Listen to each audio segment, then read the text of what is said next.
नमस्कार दोस्तों, स्वागत है आप सभी का हमारे इस चैनल पर। दोस्तों, हम लोग यूजीसी नेट जीआरएफ इतिहास के प्रीवियस ईयर के क्वेश्चन सॉल्व कर रहे थे और अभी तक हम लोगों ने बहुत सारे क्वेश्चन सॉल्व किए हैं। आज भी हम लोग कुछ क्वेश्चन सॉल्व करेंगे जो कि पहले पूछे जा चुके हैं और ये सारे क्वेश्चंस इंपॉर्टेंट है। इसमें बहुत सारे क्वेश्चंस रिपीट भी होते हैं, तो आप ये मत समझिए कि रिपीट नहीं होते इसलिए हम नहीं पढ़ेंगे। आप क्वेश्चन सॉल्व करने पे ज़्यादा ध्यान दीजिए, आपका नंबर अच्छा आएगा। अगर आप सिर्फ बुक को पढ़ते रहेंगे, क्वेश्चन सॉल्व नहीं करेंगे तो फिर उससे कोई फ़ायदा आपको मिलने वाला नहीं है। इसलिए क्वेश्चन आपको ज़रूर सॉल्व करना है। देखिए, अब यही क्वेश्चन देख लीजिए, सही मिलान कीजिए। ये लगातार आते हैं, ये सारे क्वेश्चंस लगातार रिपीट ही होते हैं। रॉल्फ फिच किसके शासनकाल में आया था? अकबर के। बर्नियर औरंगजेब के। सिद्दी अल रईस हुमायूं के। और थॉमस रो किसके शासनकाल में आया था? जहांगीर के। तो ये सारे क्वेश्चन रिपीट होते हैं। सही मिलान कीजिए। इधर किताबें दी हुई, इधर राइटर दिए हुए, इधर उनकी बुक्स दी हुई हैं। मार्क ब्लॉक, इन्होंने लिखी है the historian's craft. J.H. Robinson, the new history. Antonio Gramsci, इन्होंने लिखा prison notebooks. Jacques Derrida of grammatology.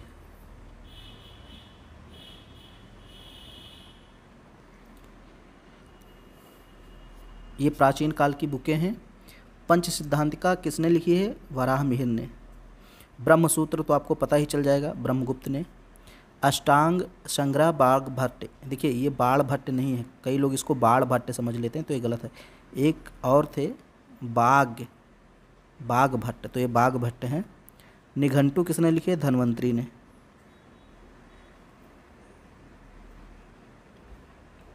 सही मिलान करना है। यहाँ भी कुछ किताबें दी हुई हैं इस साइड में और इस साइड में उसके राइटर दिए हुए हैं।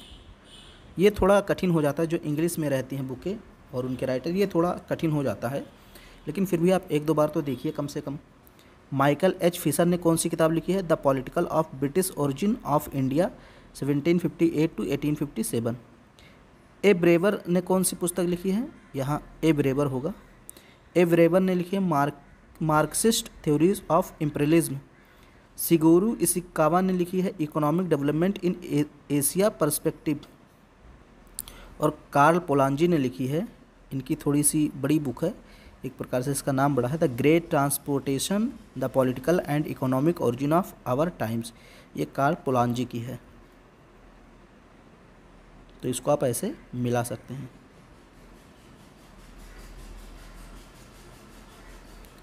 अकबर ने फरजंद यानी पुत्र की उपाधि किसको दी थी या पदवी किसको दी थी? तो ये है आमेर, यहाँ अमर नहीं। आमेर के राजा कछवाहा राजपूत थे मान सिंह। आमेर राजस्थान में पड़ता है, तो वहाँ के कछवाहा राजपूत, ये राजपूतों की एक शाखा है। जैसे राजपूत कई होते थे, गढ़वाल भी राजपूत होते थे, कछवाहा होते थे, परमार होते थे, चौहान होते थे, तो ये कछवाहा राजपूत थे मान सिंह। इनको अकबर ने फरजंद की उपाधि दी थी। कौन सी मुग़ल राजसी महिला थी जिसके मृत्यु के पश्चात बहुत से राजपूत अमीरों ने अकबर के साथ अपने सिरों को मुंडवा लिया था मतलब बाल छिलवा दिए थे? तो हमीदा बानो बेगम, जो कि अकबर की माताजी थी। जब इनकी मृत्यु हुई 1604 में, तो अकबर के साथ साथ राजपूत अमीरों ने भी अपने सिर मुंडवा लिए थे। भारतीय राष्ट्रीय कांग्रेस के किस अधिवेशन की अध्यक्षता सरोजिनी नायडू ने की थी? तो कानपुर अधिवेशन 1925 की अध्यक्षता की थी। मदर ऑफ इंडियन रेवोल्यूशन किसे कहा जाता है? मैडम भीकाजी कामा को कहा जाता है। इन्होंने 1907 में जर्मनी में भारत का झंडा लहराया था। पूना समझौता कब हुआ था? 26 सितंबर 1932 को हुआ था। गांधी जी और अंबेडकर जी के बीच हुआ था। ये सारे क्वेश्चंस भी रिपीट हुआ है। देखिए, तो सारे क्वेश्चंस रिपीट होते हैं। अगर आप 20-25 वर्षों का क्वेश्चन सॉल्व करके जाते हैं, जो मैं करा ही रहा हूँ, 20-25 वर्ष नहीं तब भी 10 से 12 वर्ष का क्वेश्चन है इसमें, और अगर इतना क्वेश्चन आप सॉल्व कर लेते हैं तो आपका क्वेश्चन कहीं फंसेगा नहीं। 8 अप्रैल 1929 को विधानसभा पर बम किसने फेंका? भगत सिंह और बटुकेश्वर दत्त ने। ये सारे आए हुए क्वेश्चंस हैं। किस महिला क्रांतिकारी ने कलकत्ता विश्वविद्यालय के दीक्षांत समारोह में उपाधि ग्रहण करते समय बंगाल के गवर्नर को गोली मार दी थी? बीना दास ने। ये भी क्वेश्चन आया हुआ है 2-3 बार। किस अधिनियम के अंतर्गत बंगाल में आईसीएस भर्ती परीक्षा का प्रावधान किया गया? Government of India act 1919, Bharat शासन अधिनियम 1919 के तहत। सही मिलान करना है। अब्बास खां शेरवानी की बुक कौन सी है? तारीख शेरशाही। जौहर आफ्ताबची की बुक कौन सी है? तजाकिरात उल वाक़ियात। अब्दुल कादिर बदायूनी मुंतखब उल तारीख। और फरिश्ता की तो तारीख फरिश्ता है, आसान है। तो ये सारे क्वेश्चंस भी कई बार रिपीट होते हैं। अब देखिए, हो सकता है कि अगली बार जब आपका एग्ज़ाम हो तो चारों के चारों यहाँ से ना आए, लेकिन एक आ सकता है या 2 आ सकता है। शेख बहाउद्दीन जकारिया किस सिलसिले से संबंधित थे? सोहरावर्दी। जौनपुर में अटाला मस्जिद का निर्माण किसने करवाया? सरकी शासकों ने करवाया था। देखिए, कहा जाता है शुरू फिरोज शाह तुगलक ने करवाया था, जो कि तुगलक वंश का शासक था। शुरू करवाया था तुगलक वंश के शासक फिरोज शाह तुगलक ने, लेकिन उसको पूरा किसने करवाया? सरकी शासकों ने। सरकी वंश जौनपुर का था। सरखेज एवं बयाना मुगल काल में किस फसल के बाहुल्य के लिए प्रसिद्ध थे? नील की फसल। वह कौन था जिसने पहली बार भारत के विभिन्न क्षेत्रों की भाषाओं का विवरण दिया था और हमें याद दिलाया था कि हिंदवी देश की संपर्क भाषा है, यानी कनेक्ट करती है हिंदवी, और संस्कृत शास्त्रीय भाषा है? ये बात अमीर खुसरो ने कही थी। उत्तर भारत में मुगल शब्दावली देशमुख का समानार्थी क्या है? ये मुगल नहीं होना चाहिए, ये मराठा है, क्योंकि जो देशमुख है ये मराठा शब्दावली है। मराठों के साम्राज्य में इसका यूज होता था और इसका मतलब होता था सरदार या चौधरी, आप कह सकते हैं। तो देशमुख का मतलब क्या होता है उत्तर भारत में? चौधरी। मराठों में चौधरी को क्या बोलते हैं? देशमुख, एक प्रकार से। किसके समय में पहली बार बड़ी संख्या में सरदारों को पट्टे दिए गए थे? तो जोधपुर के शासक थे राव मालदेव के समय। गुरु ग्रंथ साहिब में किनकी रचनाएं शामिल हैं? तो गुरु नानक और उनके उत्तराधिकारियों की रचनाएं शामिल हैं। शेख फरीद, नामदेव, कबीर, रविदास, इन सब की रचनाएं शामिल हैं। तो ऐसा क्वेश्चन कई बार आता है कि किनकी रचनाएं शामिल नहीं हैं, तो इनमें से 3 दे देगा और चौथा कोई दूसरा दे देगा। बर्नी ने दिल्ली के एक सुल्तान के बारे में वर्णन किया है कि जब वह गद्दी पर बैठा तो हिंदुओं तथा मुसलमानों के दिलों को राहत मिली, तथा उसने यह भी लिखा कि वर्ष 1357 तक खुद मुकद्दम भी चौधरी के समान होते थे। ये अमीर हो गए और उनके पास अनगिनत घोड़े और मवेशी मतलब जानवर हो गए। वह सुल्तान कौन था? फिरोज शाह तुगलक। समाधान प्रचलन किसने शुरू किया? होमो निएंडरथल ने। होमो निएंडरथल मध्य पुरापाषाण काल का प्रतिनिधित्व करता है। ये लोग मृतकों का आदर करते थे, यानी मानव का जब विकास हुआ तो निएंडरथल जो था, जिसको होमो निएंडरथल बोलते हैं, इसी ने सर्वप्रथम समाधान प्रचलन शुरू किया था।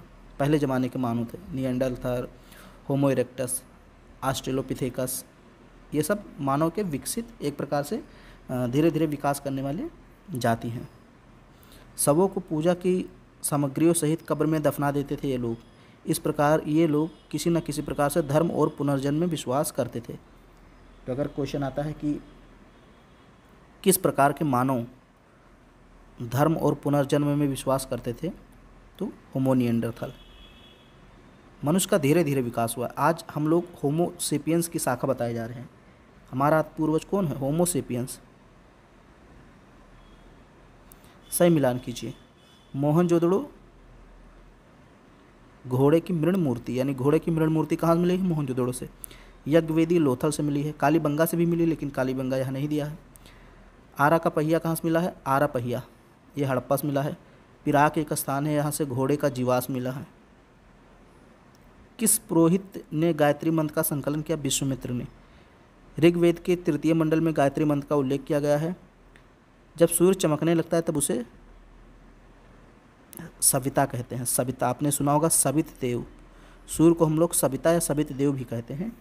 तो जब सूर्य चमकता है तो उस स्थिति को हम लोग कहते हैं सविता। भारोपीय भाषा का प्राचीनतम अभिलेखीय प्रमाण कहाँ मिला है? इराक से। सर्वप्रथम किसने प्रतिपादित किया कि हड़प्पा संस्कृति का विकास सिंधु क्षेत्र में स्वतः हुआ है, इसमें पश्चिम का अंतर्वेद नहीं था? ये जॉन मार्शल ने कहा है। यूनानी अधिवास बुकेफला किस नदी पर स्थित है? झेलम नदी पर। सिकंदर का प्रिय घोड़ा बदकेफला जिस स्थान पर मरा था उस स्थान का नाम सिकंदर ने बुकेफला रखा था। कौन सा वेदांग पद्य रचना है? छंद। देखिए वेदांग 6 होते हैं, शिक्षा कल्प व्याकरण छंद ज्योतिष और निरुक्त। ये देखिए शिक्षा कल्प व्याकरण छंद ज्योतिष और निरुक्त, ये कुल 6 वेदांग होते हैं। यहाँ छंद नहीं, 6 वेदांग होते हैं और इसमें से जो छंद है ये पद्य में लिखा हुआ है।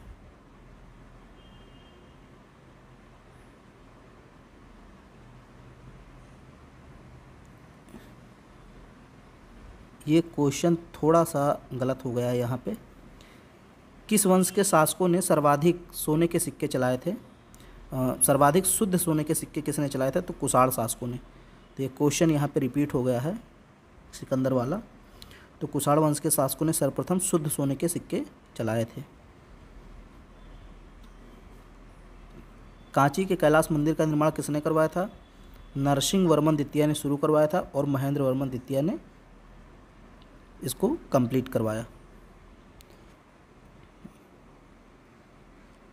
कौन सा मंदिर ईंटों द्वारा निर्मित है? दिनाजपुर का बैग्राम मंदिर जो कि बांग्लादेश में है। सही मिलान आपको करना है। इधर चालुक्य मंदिर दिए हुए हैं और इधर उनके निर्माता। तो ब्रह्म मंदिर का निर्माण किसने करवाया? विनयादित्य। हुच्चीमल मंदिर का निर्माण विजयादित्य और विरूपाक्ष मंदिर का निर्माण लोक महादेवी। मल्लिकार्जुन मंदिर का निर्माण त्रैलोक महादेवी त्रैलोक महादेवी। कहाँ पर सबसे ज़्यादा संख्या में ताम्र संचय मिला है, यानी तांबे का भंडार मिला? तो गुनगेरिया में। ये कहाँ स्थान? ये मध्य प्रदेश में है। तो इतने क्वेश्चन थे। आज मैंने क्वेश्चन कम लिए हैं, लगभग 30 से 35 के बीच में क्वेश्चन हैं और आगे भी हम लोग क्वेश्चंस करते रहेंगे। तो वीडियो अगर आपको पसंद आ रही है तो इसको लाइक करते जाइए और लगातार वीडियो को देखते रहिए, लगातार क्वेश्चन को सॉल्व करते रहिए, तभी आपका एग्ज़ाम अच्छे से हो पाएगा। चैनल को हमारे सब्सक्राइब कर लीजिए, अपने दोस्तों में शेयर भी कर दीजिए।